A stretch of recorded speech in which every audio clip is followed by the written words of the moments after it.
Big Pharma Holistic Medicine and the Leadership Choice, Healing the Whole Human. Written by ChatGPT and Jedi Steve. Nature does not hurry, yet everything is accomplished. Lao Tzu. Everything is inspired by nature. Have you ever thought about organic chemistry that way? Scientists have spent generations going into nature, studying plants, organisms, minerals, and biological processes that may contain the clues to healing. They bring those discoveries back to the laboratory, study them, refine them, and sometimes develop medicines that can be produced consistently at scale. There is tremendous value in that work. But here is the question leaders should be willing to ask. What happens when our desire to fix a problem becomes greater than our desire to understand the whole person experiencing it? Modern medicine has found an important niche. Pharmaceuticals can save lives, manage serious conditions, reduce suffering, and provide solutions when people desperately need them. We should recognize those contributions. At the same time, holistic approaches remind us of something equally important. A human being is more than a symptom, a diagnosis, a number, or a collection of genes. What if healing requires us to look deeper? What is happening emotionally? What is happening environmentally? What patterns are being repeated? How are sleep, nutrition, relationships, stress, purpose, movement, and community influencing the person sitting in front of us? This is where the conversation becomes bigger than medicine.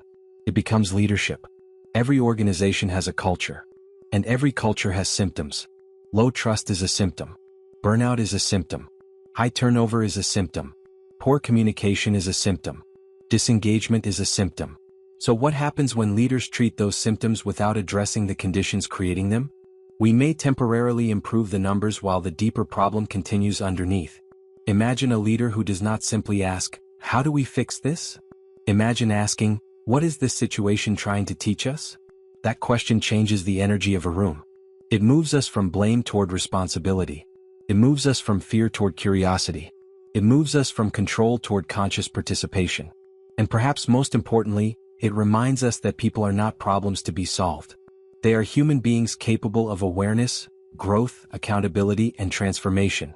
The most powerful organizations understand that everything is connected. One person's behavior influences another person. One department's culture affects another department. One leader's emotional state can influence an entire team.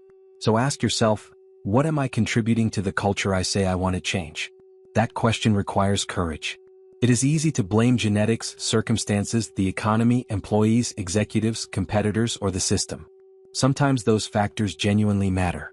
But leadership begins when we recognize the part we can influence. Students can practice this same principle. Instead of asking only, "What grade did I get?" ask, "What did I learn about myself through this experience?" Instead of asking, "Who is responsible?" ask, "What responsibility belongs to me?" Instead of asking, "How do I win?" ask, "How can my success create value for others?" That shift creates conscious action. It creates accountability without humiliation. It creates compassion without removing standards. It creates a culture where people can tell the truth, learn from mistakes, repair relationships, and become better versions of themselves. This does not mean rejecting science or embracing every claim made in the name of natural medicine. Wisdom requires discernment. Evidence matters. Safety matters. Professional expertise matters. But so does the whole human being. Perhaps the real opportunity is not big pharma versus holistic medicine. Perhaps the opportunity is integration. What if the future of healing is not choosing one side but learning what each approach can teach us? What if the future of leadership is the same? What if our organizations became places where performance and humanity could exist together?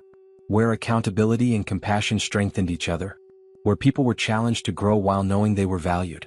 Where leaders understood that healing culture is not about pretending problems do not exist, but having the courage to face them together? Every organization is a living system. Every classroom is a living system. Every family is a living system. And every one of us is participating in that system. So the question is no longer simply, what is wrong? The deeper question is, what can I consciously do today to make this person, this team, this organization, and ultimately this world a little healthier? Start there. Speak with intention. Lead with awareness. Take responsibility. Listen deeply. And remember, real transformation begins when we stop trying to change everyone else and become willing to change ourselves. Jedi mode activated. What do you guys think?